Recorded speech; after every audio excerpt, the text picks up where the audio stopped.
Beijing, China's foreign ministry spokesperson refused to categorize Russia's attack as an invasion during a news conference Thursday. Russian President Vladimir Putin announced an attack on Ukraine earlier in the day, and explosions in Kyiv and other cities in Ukraine followed.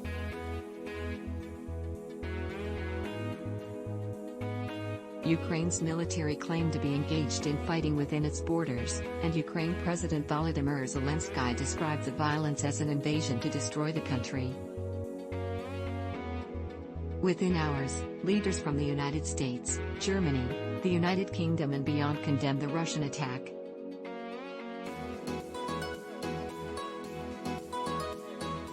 China's Assistant Foreign Minister, Hua Chunying, was asked by reporters several times whether she would call Russia's attacks an invasion, but she repeatedly avoided giving a yes or no answer. In response to one reporter, Hua appeared to express frustration at the question and said, "The U.S. has been fueling the flame, fanning up the flame. How do they want to put out the fire?" That's according to an official translation of her Mandarin-language remarks. Hua said Russia was an independent major country that could take its own actions.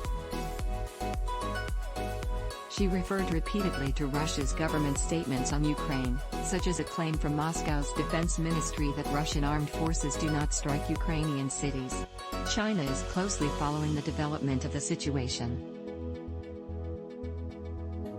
"What you are seeing today is not what we have wished to see," Hua said. "We hope all parties can go back to dialogue and negotiation." Earlier in the week, Putin formally recognized the independence of two separatist regions in eastern Ukraine. The EU and Europe had attempted to prevent an attack with a series of sanctions on Russian individuals, financial institutions and sovereign debt. But on Thursday the long-feared Russian invasion of Ukraine began, as explosions were reported in the capital of Kyiv and other cities around the country. "China is clearly sympathetic to Russian perspectives," said Tong Zhao, a senior fellow in the nuclear policy program at the Carnegie Endowment.